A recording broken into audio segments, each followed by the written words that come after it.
অনেক দিন পর সকালবেলা থেকে একটা ছোট্ট মিনি ব্লগ স্টার্ট করলাম। Welcome back to another new mini blog. সবাই কেমন আছো? আশা করছি অনেক ভালো আছো। আজকের ওয়েদারটা দেখে মনে হচ্ছে হ্যাঁ এবার হয়তো শীত পড়েই যাবে, এত সুন্দর ছিল, ঠান্ডা আর কিছুটা গরম। আমাদের বাড়িতে যে আমলকি গাছটা আছে না, 3-4 বছরের পুরনো, জানো তো?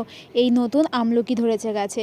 আর এই আপেলটা বাইরে দিয়ে দেখতে যতটাই সুন্দর, ভিতরে ততটাই খারাপ। আসলে আমাদের সমাজে ঠিক এরকমই কিছু মানুষ আছে। আমি, দিদি, তন্নি তিনজন এখন যাচ্ছি আমাদের জমিতে আখ আনতে, কারণ আজকে ছোট্ট করে আমাদের বাড়িতে একটা পুজো হবে, যেহেতু আজকে রাস পূর্ণিমা আছে। একটা কলার কাঁদিও দেখতে পারলাম, কিন্তু এটা না পুরুষটা হয়নি, তাই আখ নিয়ে বাড়ি চলে এসে মাকে দেখি এখন উনুনের মধ্যে গরম করছে গুড়, আর তার মধ্যে দিয়ে দিল এখানে তিল। আজকে আমাদের বাড়ি তিলের নাড়ু হবে আর নারকেল নাড়ু, তাইরই প্রস্তুতি এখানে মা শুরু করে দিয়েছে। নাড়ুগুলো তো এক এক করে পাকানো হয়ে গেছে, আর এদিকে আমাদের পুজো একদম বন্দোবস্ত রেডি। এই হচ্ছে আমাদের বাড়ির সেই মহাদেব, যাকে প্রতিষ্ঠা করে তোমাদের সঙ্গে ভিডিও শেয়ার করেছিলাম। সবাই প্রসাদ নিতে এসছে, আমি কেন বা বাদ যাই। চলো দেখা হচ্ছে পরের দিন।